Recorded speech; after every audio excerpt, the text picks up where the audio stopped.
Guys, kalian pernah gak sih penasaran gimana sih sebenarnya di balik layar para pelaku scammer ini menjalankan aksinya? Terus, bagaimana ya mereka bisa merancang modus, mencari korban, sampai memainkan emosi orang lain demi keuntungan?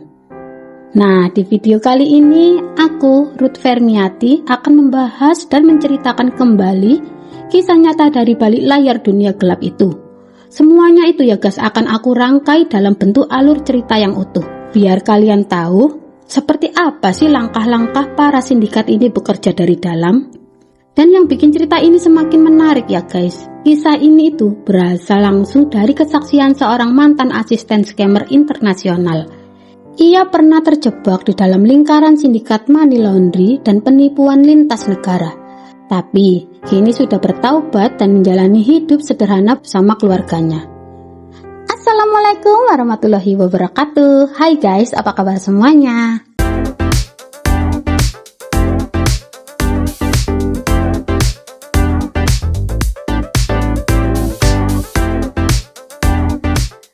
Kembali lagi di channel aku Ruth Fermiati, channel yang akan membahas semua rangkaian kisah nyata dari dunia pertekawaan dan pertekaian di seluruh penjuru dunia.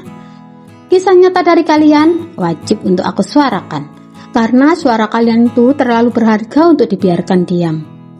Guys, sebelum kita masuk ke ceritanya, saya mau disclaimer dulu ya. Video ini saya buat bukan dengan niatan untuk melanggar kebijakan YouTube dalam bentuk apapun. Di sini saya murni menceritakan kembali kejadian yang sudah diceritakan di berbagai media menjadi alur cerita, terutama di videonya Miss Yuni ya, dengan tujuan sebagai bentuk edukasi dan pembelajaran bagi kita semua. Untuk sahabat buruh migran di seluruh dunia, semoga dari setiap kisah yang saya bawakan, kita bisa belajar bareng-bareng untuk lebih hati-hati dan waspada dimanapun kita bekerja. Ya udah deh guys, gak usah berlama-lama intronya, langsung aja kita gas ke ceritanya. Check it out.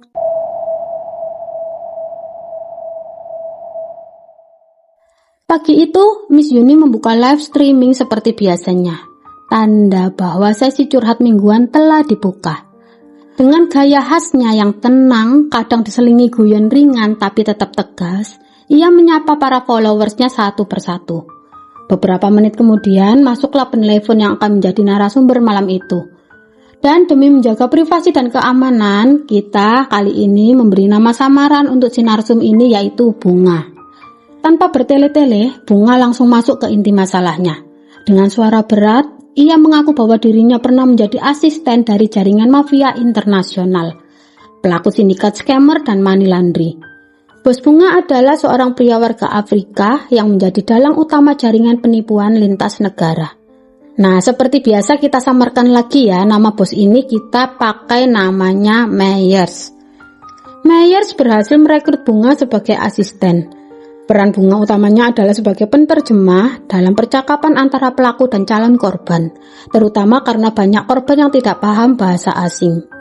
Selain jadi translator, Bunga juga diberi tugas mencari dan merekrut korban. Modus yang mereka gunakan seringkali berkedok hutang piutang atau bantuan finansial, sehingga korban merasa terdesak dan mudah percaya. Setelah beberapa lama bergabung, Bunga menemukan celah. Cara tercepat mendapatkan korban adalah menargetkan ibu-ibu yang gaptek soal sosmed. Mereka lebih mudah terpengaruh dan sulit mengecek kebenarannya. Beberapa korban yang berhasil ditipu bahkan berasal dari boarding house dompet duafa di Hong Kong, di mana sindikat memancing rasa ibah dan menukar itu dengan data pribadi serta sejumlah uang.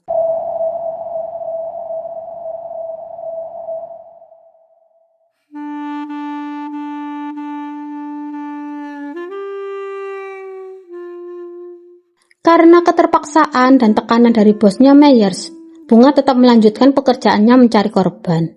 Ia mulai menargetkan para pekerja migran yang sedang terlilit hutang dan mencari jalan keluar. Dengan gaya bicaranya yang meyakinkan, Bunga menawarkan solusi cepat, menjual ATM milik korban dengan imbalan sejumlah uang tunai yang dianggap cukup untuk menutupi sebagian hutangnya. Namun, bukan hanya korban yang sudah berhutang. Kadang, Bunga juga menargetkan para PMI yang baru bekerja dan masih dalam masa potongan gaji.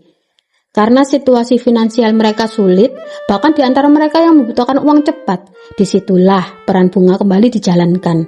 Dengan kedok tawaran bantuan keuangan melalui jual ATM, korban yang tidak tahu menahu soal niat jahat di balik tawaran itu pun menyerahkan data dan kartu mereka dengan penuh kepercayaan.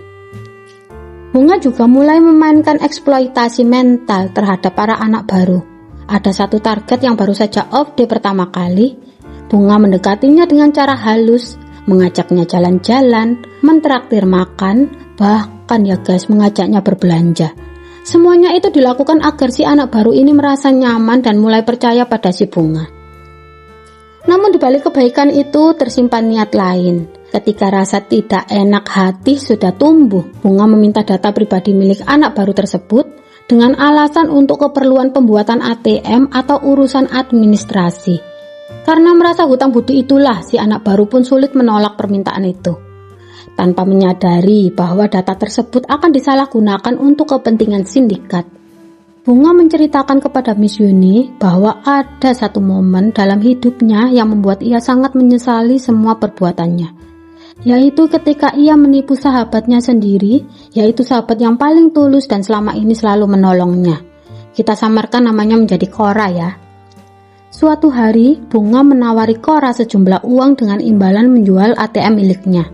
Karena menganggap Bunga sebagai teman dan tidak berpikiran negatif sama sekali, Cora menyerahkan ATM-nya itu tanpa ragu sedikit pun. Namun, selang beberapa waktu kemudian, Bunga mendapat kabar mengejutkan. Cora ditangkap oleh pihak berwenang di Hong Kong. Ia divonis penjara selama 11 tahun setelah pihak kepolisian menemukan transaksi sebesar $300.000 Hong Kong masuk melalui ATM atas namanya. Sejak peristiwa itu, Bunga hidup dalam rasa bersalah dan trauma yang mendalam. Ia tidak hanya kehilangan sahabat, tapi juga kehilangan ketenangan hidup. Dengan hati yang hancur, Bunga memutuskan untuk pulang ke Indonesia, berharap bisa mulai kembali hidup baru, jauh dari jaringan Myers dan para mafia penipuan itu. Namun pada kenyataannya tidak seindah harapan ya guys. Sesampainya di tanah air, Bunga kembali dikejar oleh sang bos yaitu Myers. Bosnya itu berhasil melacak keberadaannya Bunga di Jakarta dan langsung mengancam bahwa sesuatu yang buruk akan terjadi jika Bunga berani menolak perintahnya. Myers tahu semua tentang dirinya, tentang alamat rumahnya, tentang paspor hingga identitas keluarganya. Dan Bunga saat itu tidak punya pilihan lain guys. Dengan rasa takut yang luar biasa, ia terpaksa menuruti kemauan Myers dan ikut dibawa ke Pulau Gadung. Sesampainya di sana, Bunga terkejut dan syok berat. Ternyata guys, itu tempat sarang jaringan gelap mafia penipuan. Bukan hanya di Pulau Gadung, Bunga juga mendapati base camp lain yang tersebar sampai ke daerah Kalibata. Dan di titik inilah ia benar-benar sadar bahwa dunia yang ia masuki sudah terlalu dalam dan berbahaya. Di Pulau Gadung ini, Bunga juga menyadari bahwa jaringan yang dipimpin oleh Myers sudah berkembang jauh lebih besar dari yang pernah ia bayangkan. Di sana semua anggota sindikat berkumpul dan sistem mereka sudah jauh lebih rapi dan tersusun. Masing-masing orang memiliki tugas berbeda. Ada yang mengelola akun palsu, ada yang bertugas sebagai penerima dana, dan sebagian lainnya mencari korban baru melalui media sosial. Beberapa anggota lain juga diketahui beroperasi di daerah Kalibata yang dijadikan cabang sekaligus tempat pengalihan aktivitas ilegal. Myers kali ini menugaskan Bunga sebagai pelaksana langsung, bukan lagi penerjemah. Ia harus menjalankan sendiri berbagai modus baru yang sedang tren saat itu, di antaranya penipuan jual beli online, penipuan e-commerce seperti Shopee, modus bea cukai, dan di mana pelaku berpura-pura menjadi petugas yang menahan barang kiriman dari luar negeri dan meminta korban membayar sejumlah uang untuk membebaskan paket tersebut. Kebanyakan korban mereka berasal dari Facebook, karena di sana para anggota sindikat mudah memancing korban dengan akun palsu dan cerita buatan yang menyentuh hati. Bunga yang dulunya hanya menerjemahkan, kini ikut menjadi bagian aktif dari permainan kotor itu. Ia sendiri mengaku pada Miss Yuni setiap kali menerima perintah dari Myers, hatinya semakin hancur dan penuh rasa bersalah. Namun karena takut akan ancaman dan keselamatan keluarganya, Bunga tetap menuruti perintah tersebut.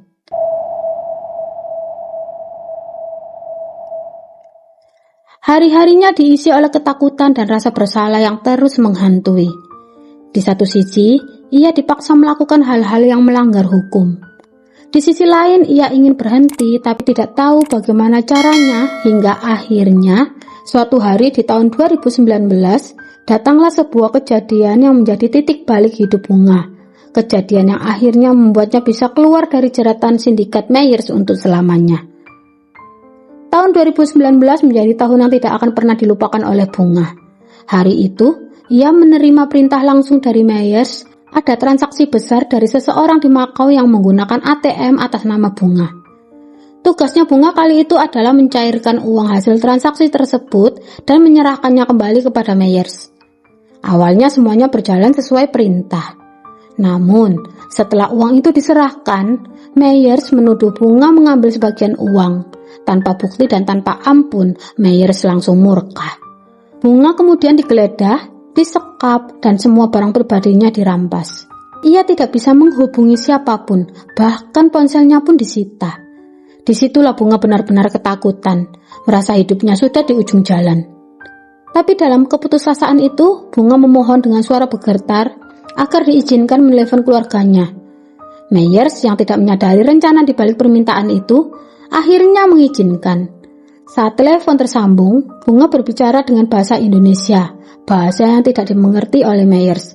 Dengan cepat ia memberi isyarat kepada temannya agar melapor ke kepolisian. Lalu beberapa jam kemudian, tim dari Polda Jakarta datang dan mengamankan Bunga. Ia akhirnya bebas dari cengkraman Meyers dan sindikat kejam itu. Sejak saat itu, hidup Bunga berubah total, guys. Dari seorang asisten jaringan mafia internasional menjadi saksi penting dalam kasus besar money laundry dan scamming lintas negara. Setelah Bunga diamankan oleh tim Polda Jakarta, Bunga langsung menjalani serangkaian pemeriksaan intensif. Ia menceritakan seluruh kisah hidupnya kepada penyidik, dari awal perekrutan oleh Meyers di Hong Kong hingga seluruh aktivitas sindikat di Pulau Gadung dan Kalibata. Semua nama, lokasi, serta pola kerja mereka, Bunga itu ungkapkan satu persatu. Pihak kepolisian kemudian melakukan BAP secara mendalam untuk menelusuri dugaan tindak money laundry lintas negara. Namun hasilnya sungguh di luar dugaan, guys. Setelah penyelidikan yang panjang, tidak ditemukan bukti kuat yang menunjukkan adanya aktivitas pencucian uang. Sebaliknya, penyidik justru menemukan barang bukti narkotika dan obat-obatan terlarang di lokasi operasi Meyers dan anak buahnya. Hal itu membuat arah kasus berubah sepenuhnya. Para pelaku terbebas dari tuduhan money laundry dan justru hanya dikenai pasal ringan yang tidak sebanding dengan kejahatan yang mereka lakukan. Bunga sendiri tidak habis pikir, guys. Bagaimana mungkin bukti transaksi sebesar itu bisa hilang tanpa jejak? Ia menduga ada pihak kuat di belakang layar yang membantu Meyers dan sindikatnya untuk menutupi bukti keuangan agar tidak terlacak. Namun bagi Bunga yang terpenting saat itu hanyalah satu. Ia selamat, ia bebas, dan tidak pernah lagi berada di bawah ancaman siapapun. Sejak dinyatakan tidak terlibat langsung dalam jaringan kejahatan, Bunga resmi dibebaskan. Ia memutuskan untuk kembali ke kampung halamannya di Blitar dan hidup sederhana bersama keluarganya. Menurut kalian gimana, guys, kasus yang dialami Bunga ini? Dari seorang mantan asisten bos scammer yang akhirnya berani speak up dan cerita semua di depan publik. Kalian boleh banget tulis pendapat kalian di kolom komentar ya. Apakah kalian kasihan, marah, atau justru kalian salut karena dia akhirnya berani berubah dan menebus masa lalunya? Tapi tenang, cerita ini belum selesai loh, guys, sampai di sini. Karena di video selanjutnya, aku bakal lanjutin kisahnya Bunga tentang bagaimana awal mula Bunga bisa terjebak dalam dunia gelap scammer itu. Jadi pastikan kalian stay tune terus di channel Ruth Fermiati. Terima kasih sudah mendengarkan kisah ini sampai selesai. Semoga kita semua bisa mengambil pelajaran dan nggak cuma nonton tapi juga merenung. Kalau kamu suka dengan kontenku seperti ini, bantu channel aku ya untuk terus berkembang. Nah, sekarang aku sudah mencapai 500 subscriber, guys. Alhamdulillah. Terima kasih sebanyak-banyaknya buat teman-teman yang sudah support channel aku dari 0 sampai titik ini. Jangan lupa untuk like, share, dan subscribe supaya lebih banyak lagi suara para TKW dan TKI yang bisa kita angkat bersama. Akhir kata, wassalamualaikum warahmatullahi wabarakatuh. See you di my next video. Bye bye. Ayo gas teman-teman sampai 1000. Makasih, bye bye.